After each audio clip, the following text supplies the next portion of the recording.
This is the bad boy Joey Janela, and you're watching Dre41.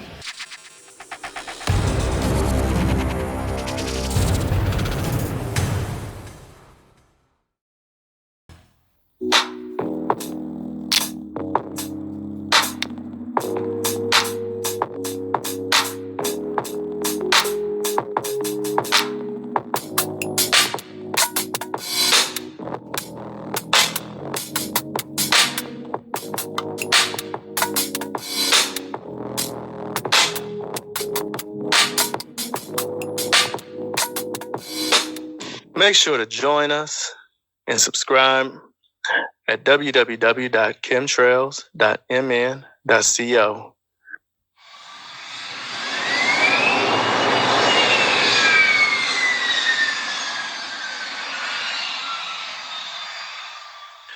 All right, we back. We'd like to thank y'all for tuning in to Kemtrails podcast, and we back for the takeoff. And since we got our mans today, Dre41 gaming in here, and today's topic, we're going to talk about black people in professional wrestling. Black people. We're going to talk about professional wrestling, history of it thereof from a black perspective, and also we're going to just get us some knowledge. So basically, hey, Dre41, man, can you just give us a little background? Because a lot of our listeners, we might not be fully into professional wrestling, but I remember I watched it when I was a kid, and so I don't know about you, AP. I was a big fan. I watched that shit to high school, bro. To high school? WW, hell yeah, man. We used to have Royal Rumble matches at lunchtime. Shit, hell yeah. You didn't do no wrestling moves on your little brother. Oh man, that's all I did. He was my damn wrestling dummy, man. My cousin, man, my female cousin Brianna, man. We used to jack both of them up, man. Oh man, look at y'all. Oh man, hell yeah, good old days. But yeah, man, go ahead, Dre. Start us off. What's something that you want to start off the conversation with? Because I got plenty of questions, and I can't wait to ask them. All right, cool. So, I mean, with me, I started watching wrestling when I was probably like 5 or 6. I didn't even remember like what the wrestlers' names were. I just drew them. Like, I learned how to draw at a young age too. So I used to draw the wrestlers, like the most colorful wrestlers that I would see. I would draw them and just color them in, you know. So that was my first introduction to wrestling, like Hulk Hogan, like everybody. Bret Hart, 1, 2, 3 Kid, Shawn Michaels, The Undertaker. Those were the wrestlers that I grew up watching when I was a young kid. And it's crazy because we didn't even have cable. And somehow I found like I somehow seen it on TV, you know? So it was something I was really interested in, mainly just because of the bright colors and the characters. It wasn't what was going on in the ring. It wasn't about what they were saying on the mic, the wrestling moves, none of that. It was strictly based upon the look of the character. That was at first. And that's when anybody's flipping through the channels, it's either the action on the screen or what they're wearing that catches your eye. Because a lot of the times you're not paying attention to what you hear on TV, you're seeing it first. Right. So that's definitely one thing that caught my eye. I've been watching wrestling since. I mean, there was points in times where I kind of, dwindled down watching wrestling, mainly because, you get into, liking girls. You get older, puberty hit. Just life starts hitting you, you got to work and things like that. But I mean, I still continue to watch wrestling now. With the internet, I watch wrestling all across the world, from Japan to Europe, South America, Mexico, Canada, even Hawaii. I mean, there's wrestling all across the world, independent shows, and not just the top 3 or 4 companies that you might see on TV now. I have a couple of friends who actually wrestled. One in particular, I might share a story of his or two that he shared with me. His name was Sean Stott. And he wrestled for the WWE a couple of times back in 2007, 8, and 9. He had some tryout matches, but due to a back injury, he wasn't able to wrestle anymore. But he's still my boy. I still talk to him from time to time. He lives up in Massachusetts, not too far from me, about a 2-hour drive for me. But yeah, man, I'm still a fan, still very interested in watching the product, a student of it. I still go to their shows. I still buy the merchandise. Right now, I got a Kenny Omega shirt on, which is like a Bullet Club t-shirt. Oh, okay. Bullet Club like a new version of the NWO back in the 90s. Okay. Yeah. Yeah. So So NWO, yeah. yeah, so it's basically, here's the crazy thing. Some of the people from the NWO who had kids have kids in the Bullet Club, which is That sound about right. Yeah, because I mean, well, the NWO came out about 30 years ago. Yeah, I WCW. remember it. Yeah. WCW. Yep. So I mean, it's really cool, and since it's in Japan, they can say whatever they want. I mean, it's basically a group of English-speaking wrestlers who are the bad guys. Oh, okay. And, you know, so it's real like, life. yeah, basically. Yeah. They basically just come in, they jump people, they trash talk, they take all the championships, and basically that was their role, you know. Right. So I mean, wrestling right now for me is really cool, especially with, you know, being able to utilize the internet. So yeah, it's pretty cool. Speaking of championships, we from understanding it's not have been that many black champions. The first one was Ron Simmons, right? Yeah, so the first champion, black champion, was Ron Simmons, also known as Farouk. He won that in Baltimore, I want to say early 90s against Vader. He won the WCW Heavyweight Championship. That was his only championship title reign. And I feel like because the crowd was, I mean, you could probably see it if you want to YouTube it, but the majority of the crowd was black because it was in Baltimore City. And I feel like they needed that title change for the crowd to go home happy. Sometimes they do things like that in wrestling. Make sure the fans go home happy so they'll come back for the next show.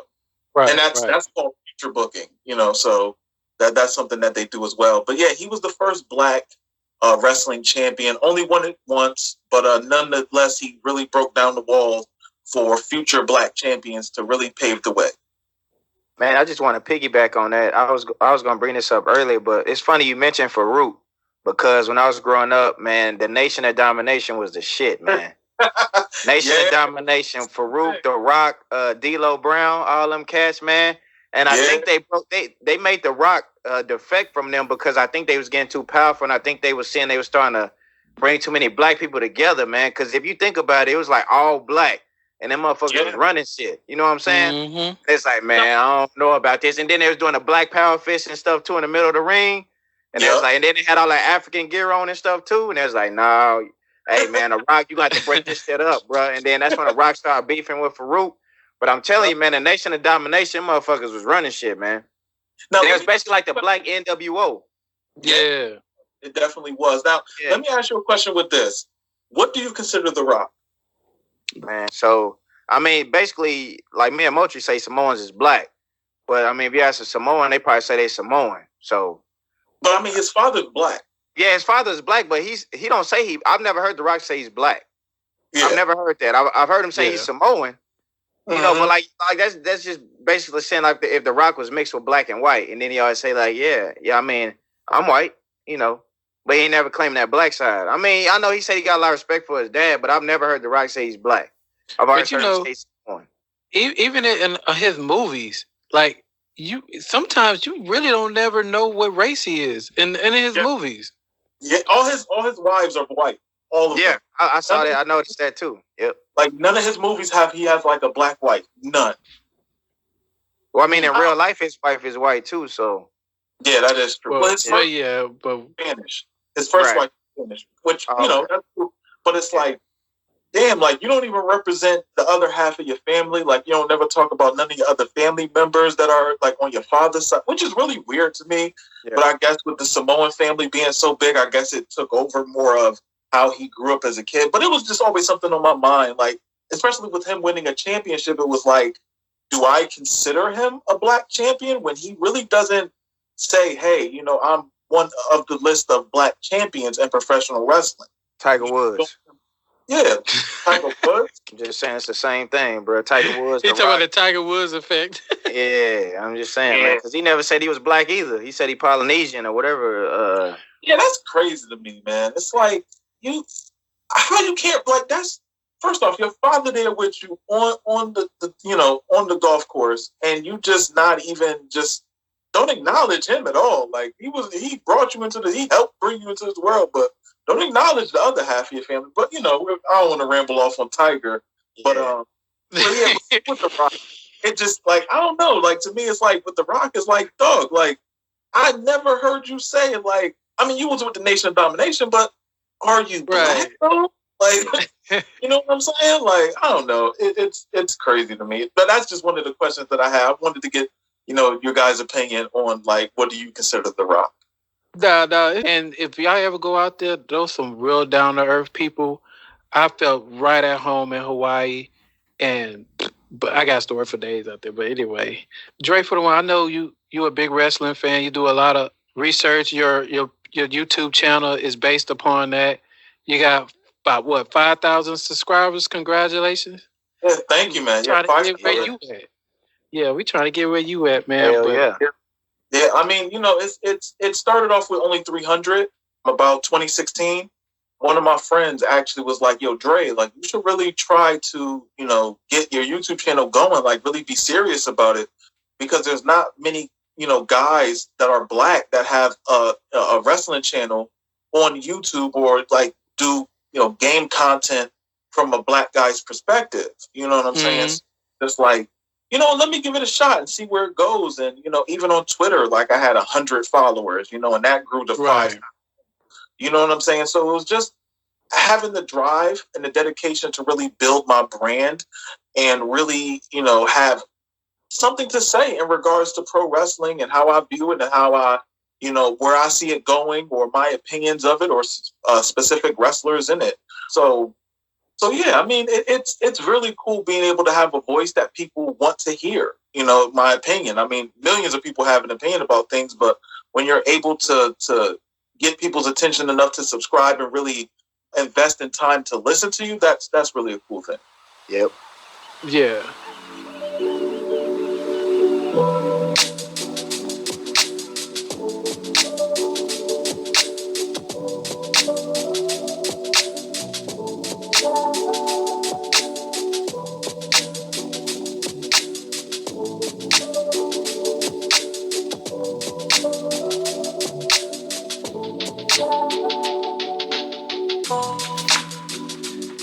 Hey, Kemtrail listeners, if you out there and you're making a positive impact in your community, but we would love to showcase your work, just email us at chemtrailspodcast@gmail.com.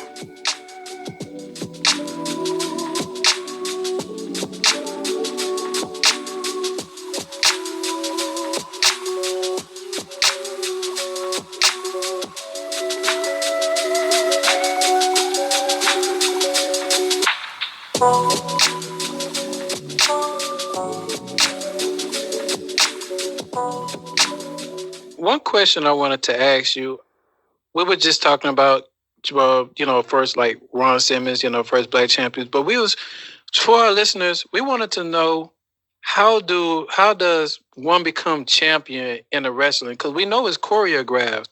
So how do they pick, like, who's the champion, who's not, and like how that process goes? Can you enlighten us on how that goes? Well, the simple way of it is if people pay to see you win or people pay to see you lose. If they put you in the marquee, say like, this guy is facing this guy in the main event in a steel cage match and only half the building is full, they're pushing you back down to the beginning of the show and they're going to try to see who else can, sell out the crowd. That's one of the reasons why Hulk Hogan was WWF champion for so long in the 80s. Is because every time they went to Madison Square Garden, they sold it out. Same thing with Bruno Sammartino. He sold it out all the time. So they were champions because they were able to make the company money. Now, in current wrestling, it still works that way to an extent. It's a lot of politics within professional wrestling to where some of the top guys don't want to see anybody else go above them or become more than them. But I mean, at the end of the day, it's all up to the promoter, and the promoter sees a wrestler and they say, oh, I feel like I can make money off of this guy. That's kind of what happened with Brock Lesnar when he first got wrestling in the early 2000s. It was like this big guy, 6'3", 300 pounds, and he could move like a running back in the ring. And, they pushed him to the moon at the age of 22, 25? Right, he was the youngest WWE champion in history. mainly because of his look, his athleticism, and people paid to see him. Mm-hmm. You know, he made it look legitimate. He brought wrestling back to, I can't say back to the Stone Cold era or maybe Hulk Hogan era because that was a different time, but mainly how a wrestler really does get over is based upon how many, seats he sells out. It's always based upon that. They'll never not use somebody if they know that they can sell seats. It's all about money. So it's basically building a character. Absolutely, absolutely. The character. So the building the character process, it always changes. Like you watch The Undertaker. The Undertaker ain't the same Undertaker you seen back in 1990. Nah. He changed his persona multiple times. You got to change with the times. You got to have a pulse on the fan base. What they like, what they want to see. Like in the 80s, they wanted the say your prayers, eat your vitamins. In the 90s, it was, middle finger to your boss, beat up your boss, you know what I'm saying? You're on the job. You know what I'm saying? Nowadays, it's more along the lines of a character who just seems to be the underdog and can win. That kind of is how it happened to where another black champion was made back in 2019, where, the wrestler's name is Kofi Kingston. He's actually from Ghana, West Africa. Came over to America. Kid, and he was in the company for 11 years before he became champion. I mean, there was times when they pushed him to the top and they dropped him right back down. They brought him back up and dropped him right back down. And it was like a really special moment as for me to see a guy who, like in my time, because Ron Simmons, I was a kid when that happened. Right. Little kid. So, you barely remember that. You got to watch it on YouTube or whatever. But to see a guy win the WWE Championship on YouTube, on wrestling and period, it was really cool to see. Man, speaking of Kofi Kingston, so like I said, I used to watch wrestling all the time, but like I said, I kind of keep up with it a little bit, but it ain't the same. But it's funny you mentioned Kofi Kingston because he was the champion. So they premiered SmackDown on Friday night. This motherfucker Kofi Kingston, as soon as the match started, this motherfucker lost to Brock Lesnar in like less than 10 seconds. I'm like, man, what the fuck? And premiere of SmackDown on Fox. I said, come on, bro, y'all ain't had to do us like that, man. 10 seconds. Man, that shit pissed me off, man. That's why I don't even watch that shit no more, man. Yeah, that bothered me because it was such a great story for him to get up to the champion. And they was hyping him up. They just threw it away. He basically ran into Brock Lesnar's arms and this motherfucker did the F5 and then that was it. That was it. Man, y'all for real? That's it?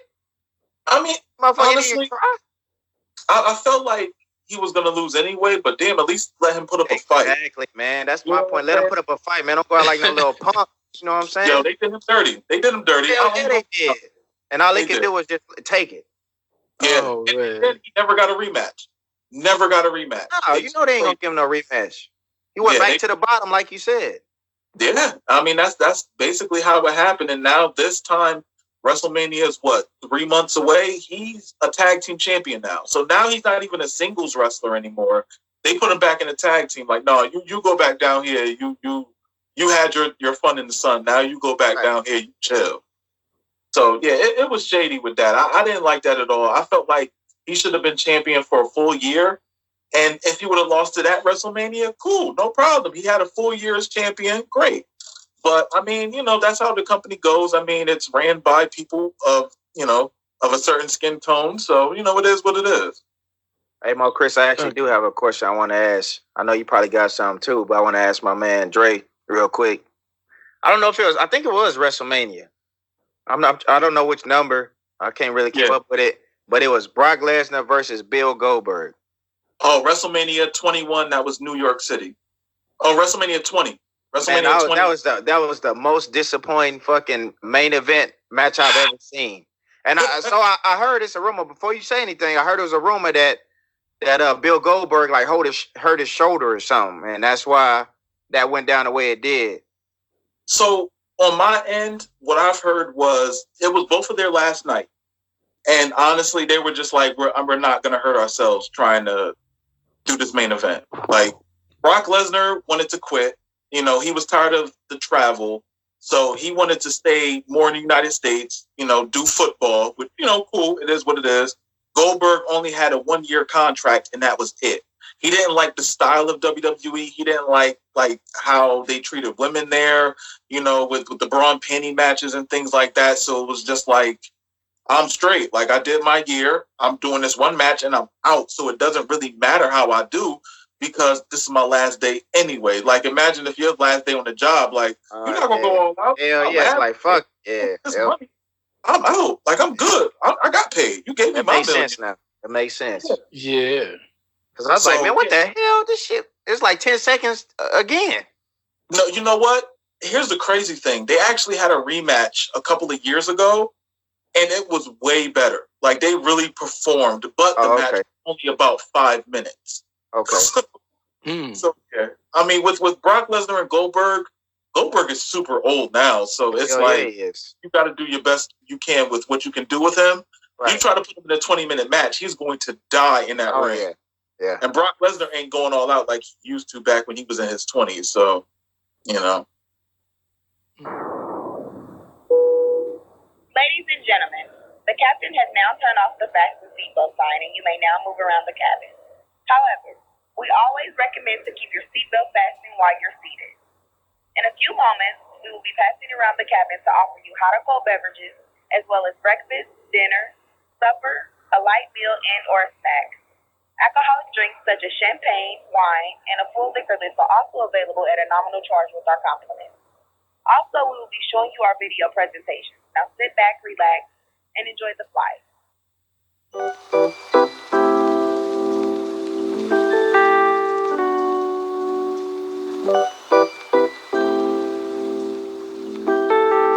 They don't have a clue what we about to do. They don't know that I really grew up into this. Now, as a kid, I used to watch the Junkyard Dog and wrestling.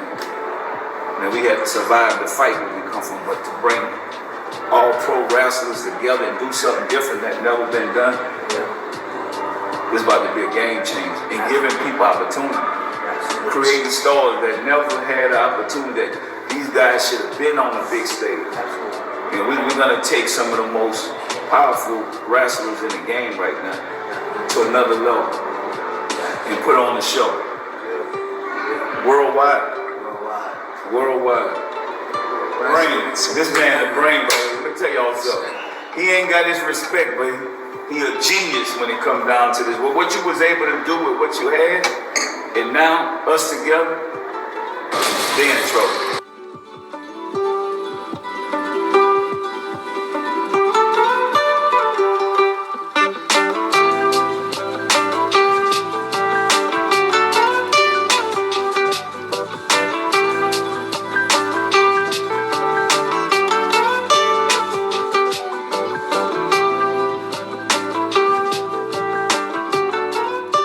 All right, we back, and we about to head into cruising altitude, and we're just gonna keep this conversation going. Dre41, House of Glory Wrestling. I think they just got acquired by Master P. Yes, it happened late 2019. I want to say October 2019.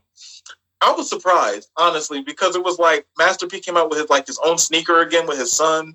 Yeah, I think he was doing like the grown-up hip-hop thing, and it was like, wait a minute, he bought a wrestling company? Like what world are we in right now? Like, yeah. Master P is no stranger to wrestling. Like, he was in WCW too, if people remember that. Like, No Limit Soldiers were in WCW, and they got paid well. Like, from story heard.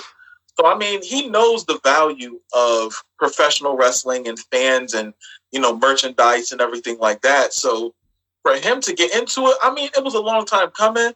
I was surprised, but looking back on his history in professional wrestling, I'm not that surprised because he realizes that there's a huge, huge fan base for it. Not even only in mainstream, but independent wrestling as well. So with him being in it, I mean, he hasn't done much. He hasn't really like shown his face. He's really been more behind the scenes, but I would like to see him, take a authoritative role in the ring, maybe like a Vince McMahon character. That would be cool. I would like that. I think that would be cool. And he has the height. I mean, if that doesn't matter, but you know. Yeah. I mean, he's older now. But, you know. Yeah, he's older. But I also want to ask you how important this move is to the black community, because if you look at like NFL or basketball, where 90% of the players, the athletes, are black, wrestling is a little bit more diverse as far as racial, right? Or I would say it's still a situation where I want to say a majority of wrestlers are still white. Right. I do say that it is way more mixed now than it has been in the past, but I mean, it's still a good mixture of different characters. Like, you don't want to see the same looking characters on your screen. That's really not going to indulge anyone into really, keeping up with the product. You want to see people look different. You want to see different type of characters, just not from America, but from across the world as well. You really want to make sure that you have a diverse crowd because you're trying to get everyone, as many people as you can, to watch your product. And, diverse crowds, they also make the story more interesting. Oh, absolutely. Like, you could watch a wrestling show, not even just on TV, but online.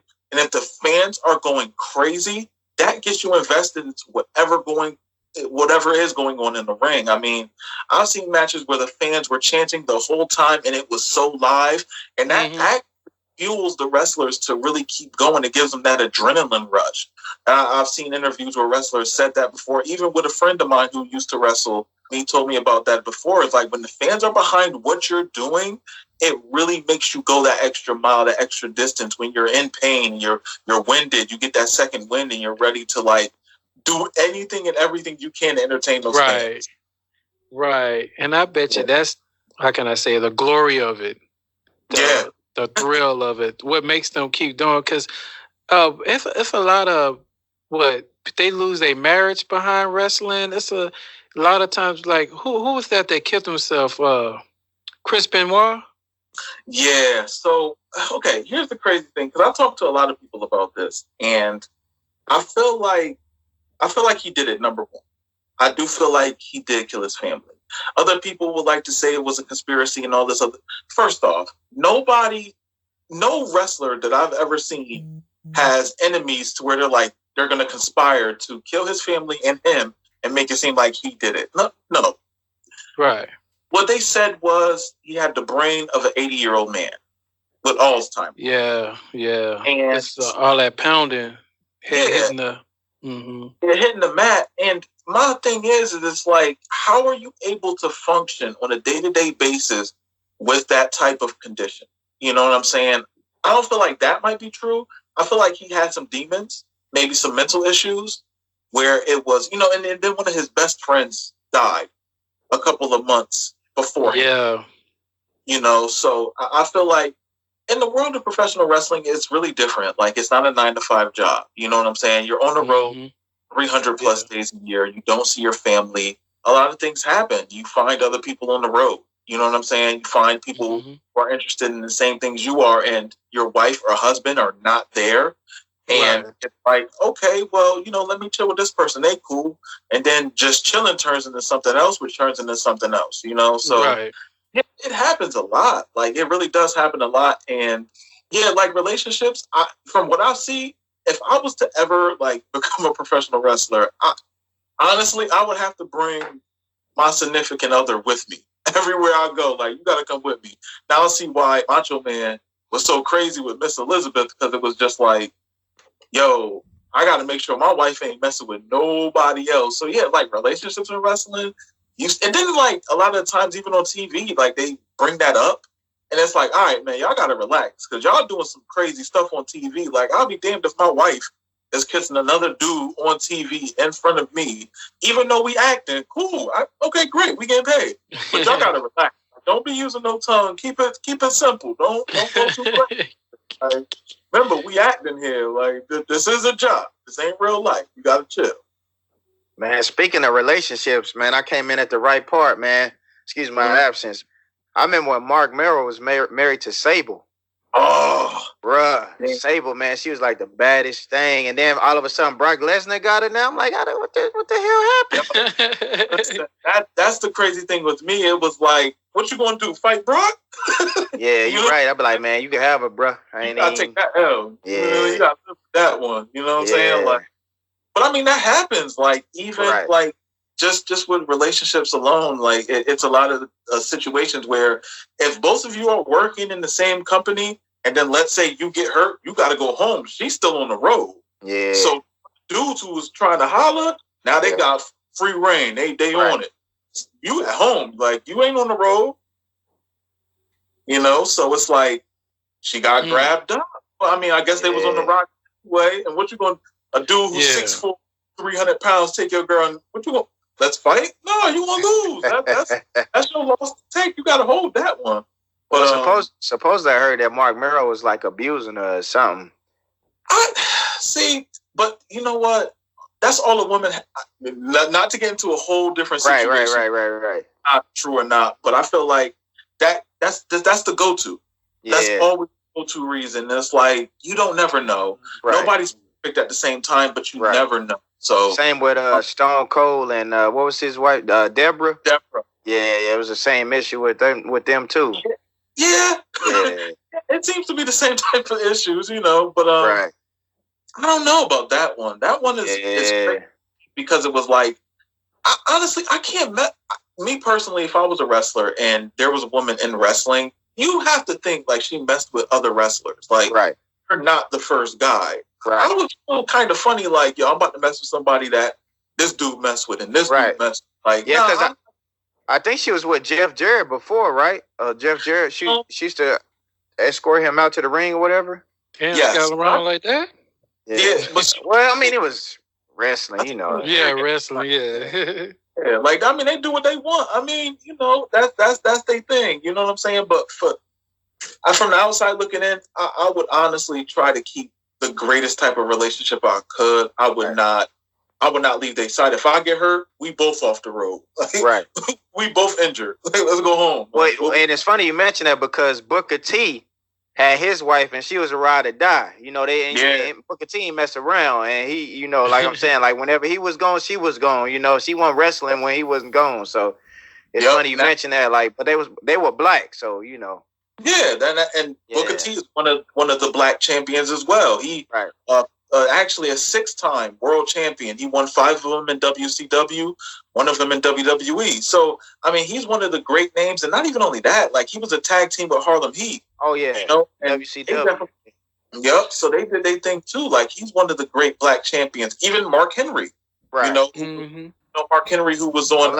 Olympic champion. Yep. When he got Olympic gold medal champion? No. I don't think he won a gold medal. I think he did go to the Olympics, but I think he won like a bronze. Oh, bronze? Yeah, but even at the end of that, like, he was folding frying pans. So it's like, you know what? I'm with you. You good. You got this. You know what I'm saying? So ain't nothing wrong with that at all. But yeah, like, as far as like just with the black champions, man, it's really not that many. I mean, there was so many black wrestlers who I wanted to see as champions, like Ahmed Johnson. Couldn't cut a promo to stage. Pearl River Plunge, baby. Pearl River, man, that was my boy, man. God damn. Pearl River Plunge.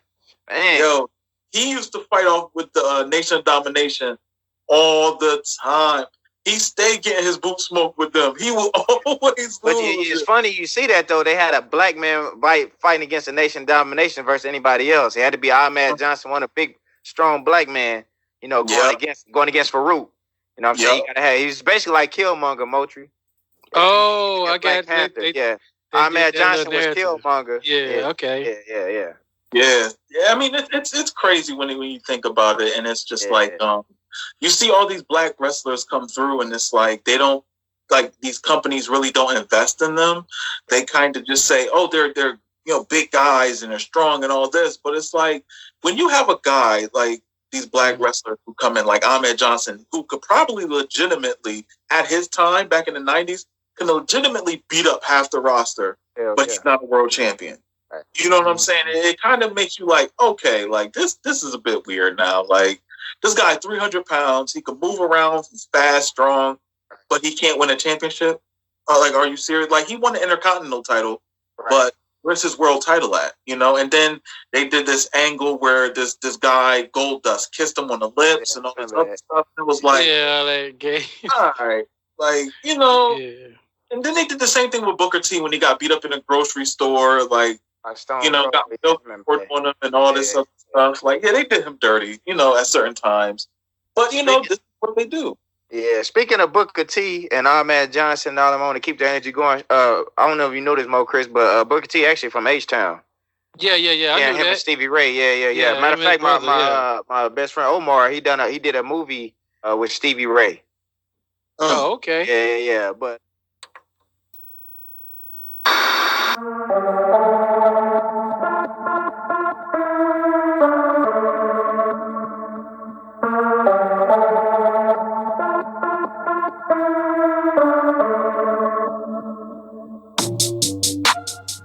man, that's be on the safe side.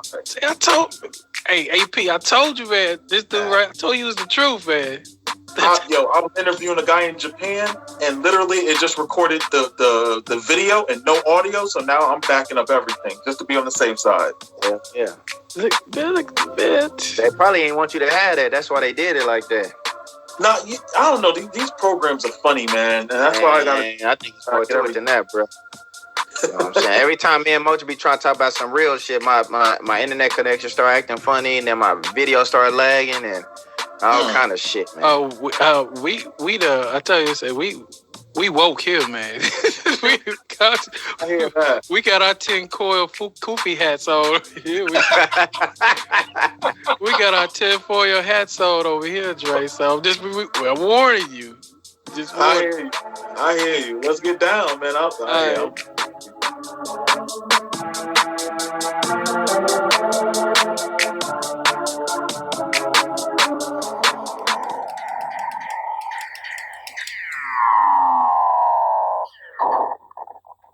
I got a question for you, Dre. I mean, I've been wanting to ask you this for a minute now, but man, who's your favorite wrestler, man, of all time? And I'll let you give me a tie too. It could be like between two. I just want to see where your mind is at. All right, so of all time. Damn, this is bad. I know. We having a show with, you know, talking about black champions. That's why I said that. I want to keep that same energy going. Just see where your mind at, bruh. Oh man, see, you trying to play. His favorite is not a black person. Yeah, hey, this my favorite. My favorite is not a black person. My favorite not a black person either. That's why I wanted to see where his energy was at, man. Okay, it's okay. Two of them. One of them is going to be CM Punk, and the other one is Shane Douglas. I remember the Douglas boys. No, not the Dudley boys. Oh, okay. Shane Douglas? ECW. Shane Douglas, the franchise. Shane Douglas. Shane Douglas. Oh, I heard of the franchise. It's coming back to me. He wore yellow and black because he was from Pittsburgh. He used to come out with Francine. He was in ECW. I know I watched ECW, but the only people I can remember is Sabu. And Rob Van Dam. Yep. And then Mike Awesome, which I thought he was the franchise. I'm trying to think who the franchise was. He had blonde hair, beard. He used to come out with Bam Bam Bigelow and Chris Candido. They were called the Triple Threat. Yep, that's who it is. That's the franchise. I don't remember him, man. Yeah, that's who it is. Damn, you would pick somebody from ECW, man. He was one of the top guys in ECW. He was one of the top guys. Like, Rob Van Dam was ECW, Mr. Monday Night, man. No, can't do that. Can't do that. Man, RVD. Rob was popular, but not a main event guy. Man, yes, he was, man. Rob Van Dam would sell a show out, bro. I'm telling you. Straight up. People Frog Splash, bro. No. Shane Douglas will go in there and invoke riots with his promos. All right, Rob Van Dam did not talk in ECW. Rarely. And there was a reason why he always stayed mid-card in the middle of the show, because he could perform in the ring. Right. People couldn't do what he did. He was very innovative. Oh, yeah, hell yeah. Rob Van Dam wasn't better than Sabu. I'm just going to put that out there. Man, you crazy as hell. What? Man, Sabu, man, Sabu is basically like Mankind. Them motherfuckers just like inflicting pain on his body. Oh, remember Mankind? Yeah, that's what Sabu was. Sabu is Mankind of ECW. That's what he was. Listen, Sabu was crazy. He was innovative, and he must have loved professional wrestling because he was in barbed wire matches where his bicep got ripped open with barbed wire. He taped it up and still kept wrestling. Yeah, that's Mankind. Wow. That's what I'm saying, man. They're the same person, man. They're the same person in different wrestling avenues, man. Yeah, they were. Yeah, but my it's a tie between mine, man. I got Bret Hart and Shawn Michaels. Oh, come on. I like Shawn Michaels, bruh. man. Shawn Michaels, man, from Texas, bro. San Antonio, bro. Come on, man. Shawn Michaels wasn't no performer. The showstopper. But why would you put both of them like Bret Hart and Shawn Michaels? Man, come on, know, man. I have an affinity with Shawn Michaels for some reason, but Bret Hart's like, man, Bret Hart's like number one. But I mean, from time to time, it might tie between Bret Hart and Shawn Michaels, but I'm always going to Bret Hart for number one because that dude was cold, man. He never took no risks. He was calculated. I just like Shawn Michaels because he was flying, man. That's what I'm saying. He was flashy, man. That's what he'll get on that ladder and he will fly.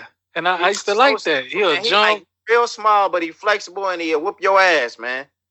I'm sorry. I can't run with that. I can't. I'm sorry. Shawn Michaels was cool. Bruh. It was cool, but I can't say Shawn Michaels was one of my favorites. He top 5. Yeah. But he's not top 2. Definitely not top 2. No, I ain't saying. I'm just saying with me. Oh, okay. Yeah. I mean, I put a whole bunch of guys on, but I'm just saying as far as I go, it was Bret Hart. I always had an affinity with Bret Hart and then Shawn Michaels. Yeah. Okay. Yeah, I was like Shawn Michaels and the Undertaker. Undertaker always caught my eye because of just the intro. I think I fell in love just off the intro, man. Yeah. Nobody else had an intro like the Undertaker, man. He'll get you ready. Matches. Undertaker and fucking Mankind, bro. Probably all time, bro. Like the Boiler Room Brawl, the Hell in a Cell, bro. They had the best matches, man. Them motherfuckers put their bodies on the line. Listen, I remember the first time they had a Hell in a Cell match. I think I was 11 years old, and I went up to my neighbor's house. They were moving to go down south, and they were like, "Oh, we're gonna order this pay-per-view." It was King of the Ring '97. I remember, and they were like, "We're gonna watch this match," and I was like, "Oh, they climbing up the Hell in a Cell. Oh, they fighting. They gonna fall through because they heavy." And when I see Undertaker throw Mankind off the Hell in a Cell, I was like, "Oh, they killed him. They killed." Everybody said they even JR like they killed him. They killed him. Yeah. Yo, like, how can you survive that? Like, Mankind, honestly, like, was one of the toughest wrestlers ever. Yeah. Ever. Like, they did so much crap to him, and it's like he still got up. It was like, it really made you believe that he had, like, the heart of a champion. Like, he will keep coming at you, and you had to be, like, fearful of him. Like, that was a great character. It really was. Yeah. So, Dre41, wrestling was huge in the 90s, and we know that it started to take a dip, like the 2000s, really because of the merge of MMA, UFC. Can you elaborate, expand of how that happened? Like how people went from staying and watching primetime wrestling to now it's UFC and like.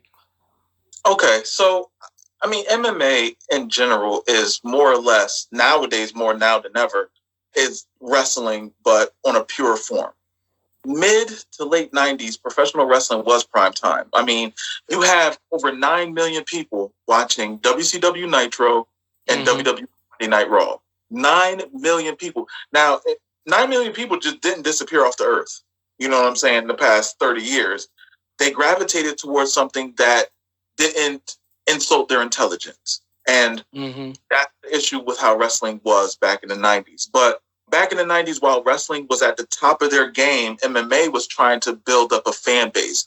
And they didn't really have rules because it was something new to America. It wasn't something that was already set and established. No, they were building it from the ground floor up. So it was a lot of mistakes they had to learn.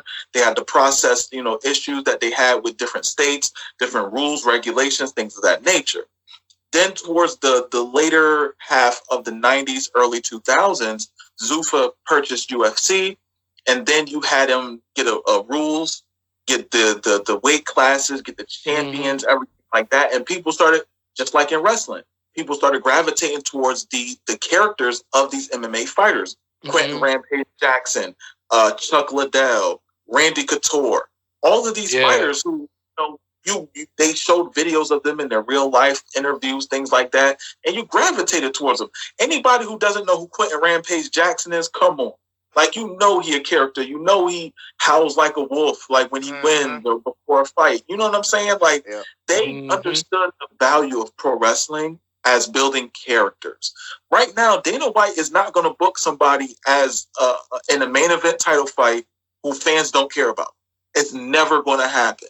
Ever. Not ever again. Right. After Conor McGregor, you think he's going to do that? Conor McGregor is a great character. He lost to Floyd Mayweather. You think he's still not a top star? He sells out wherever he goes. People buy. He knew he was going to lose to that fight. He ain't about to beat Floyd. But he got paid. And that he did. Character. You know what I'm saying? Like, people either paid to see him win or paid to see him lose. Same thing in professional wrestling. Like, Dana White, he makes these fighters do promos, these interviews, because he know what it is. Professional wrestling and MMA, the only difference between the two is one is scripted and one isn't, depending on who's fighting. Because some of those fights, man, I'm like, I don't know if he gave it his all. He probably took that down for a paycheck. Like, you know what I'm saying? But yeah, back to how the fans left wrestling. It was just being insulted, but like, you see something on TV and you're like, come on, man, like, seriously? Like, for an example, you have a wrestler going to a funeral home and fake having sex with a dead body. Like, come on. Like, the antics was kind of too high. Yeah. Who was that? Triple H. Triple H, he was having sex with a dead body on television. Yeah. When was this? This was the early 2000s. Man, I don't remember that. Yeah. Who was the dead body, or who was it? It wasn't a real dead body. I know, but I'm saying, like, who was it supposed to be? Well, it was supposed to be this girl who I guess was in love with Kane, Undertaker's brother. Oh, yeah, I remember Kane, yeah. It wasn't a great angle. It really... What the hell? Yeah, so it's stuff like that, and it's like cartoon characters, in wrestling, and it was just like fans felt insulted, and that's kind of how I felt, to where it was like, okay, but WWE bought out all their competition, so this is all I can watch. That's all you got, yeah. You know what I'm saying? In the early 2000s, the internet wasn't cooking like it is now. Right. There was no YouTube until 2006, so it was like, this is all we got. So people gravitated towards MMA, to where it's like, oh, these dudes are actually fighting. They have great characters. I can get behind this one person. You know what I'm saying? I'm bound to see a submission, a knockout, something good. You know what I'm saying? So fans gravitated towards it. I did. Like, I can't even lie. Like, I started watching Strike Force. I started watching UFC.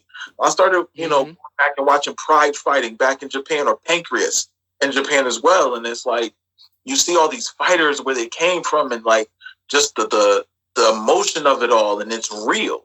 It's real. Like, they're not playing around. Like, you like that. There's something primal within you where you just gravitate towards that. And I think that's what happened. And I don't think wrestling fans will ever become as big as they were in the 90s, because it was just a simpler time. There wasn't as much entertaining stuff on TV. Now the internet, you can watch whatever you want. You want to watch wrestling? Cool. You want to watch something weird? You got something for that. Like, so I don't think it will ever get that big. The world has become too small. Hey,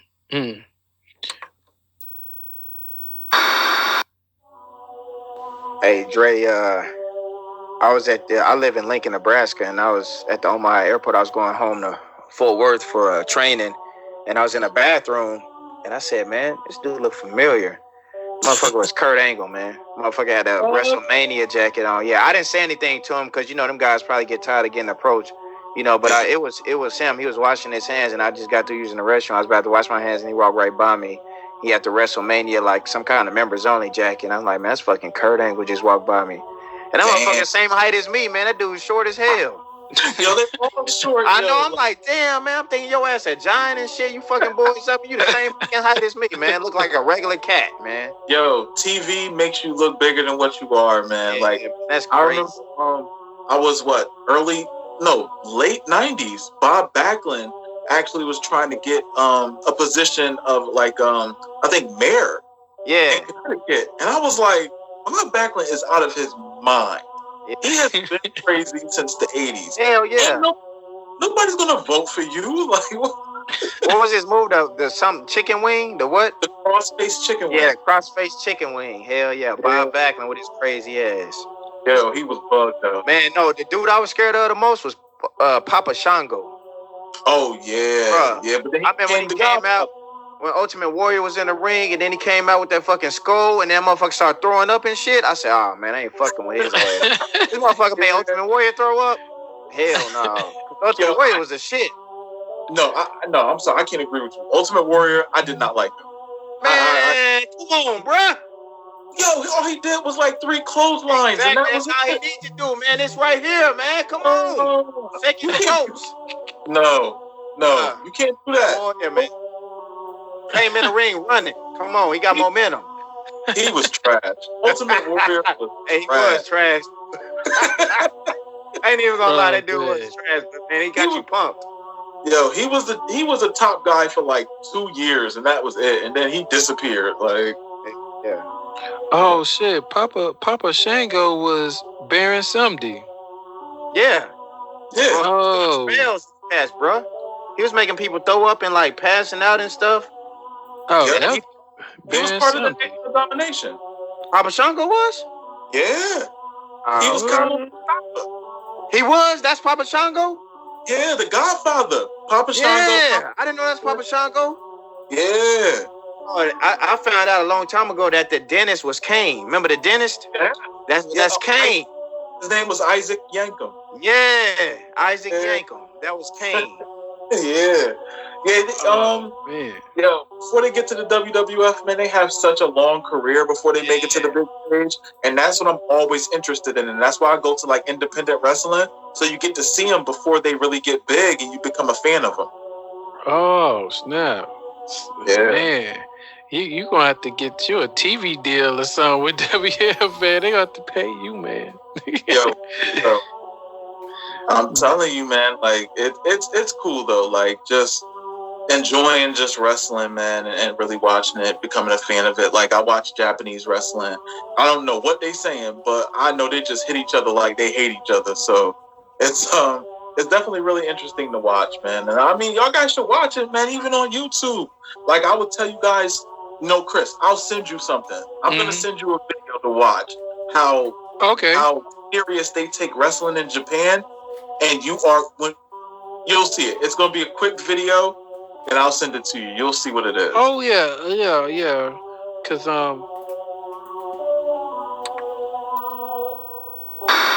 All right. We back. It's time for the landing.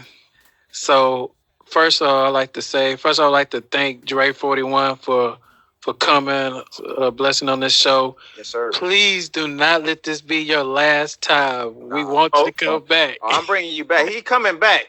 I got some more wrestling stuff I got to get off my chest. He coming back. We could talk about wrestling, horror movies, whatever. Yeah, he coming back. Yeah. So, and I just want to say this real quick before I let AP and Dre out of the mic. I was very intrigued about tonight's topic. I was more of a wrestling fan when I was a kid, and I kind of got away from it in my adulthood. But it was just a enlightenment for me to reminisce all my wrestling moments and to learn a lot about things I didn't know beforehand. So also, I just want to say shout out to No Limit for their House of Glory. Hopefully they get that up and popping, and I'll be supporting that too as well. What you got for them, AP? Man, I mean, just from this episode tonight, man, my boy Dre, he brought me back to my childhood, man. I mean, a lot of reminiscing, man. That was back when times was simpler. I don't think we had a lot of stuff going on. It wasn't this you know, this transgender and all this other, you know, it was just more simple times, man, where you can, you know, you just have fun hanging out, watching like I used to go home every Monday night and was looking forward to Raw just to see what had happened. You know what I'm saying? That's like that made my week. Like figuring out what happened, and then you know at the end they had that cliffhanger. But oh damn, I can't wait to see what happened next. You know what I'm saying? Because they left that cliffhanger. So I mean, yeah, just man, this is a good episode, man. And for all the wrestling fans out there that grew up watching WWF and WCW, I think you enjoy this episode a lot.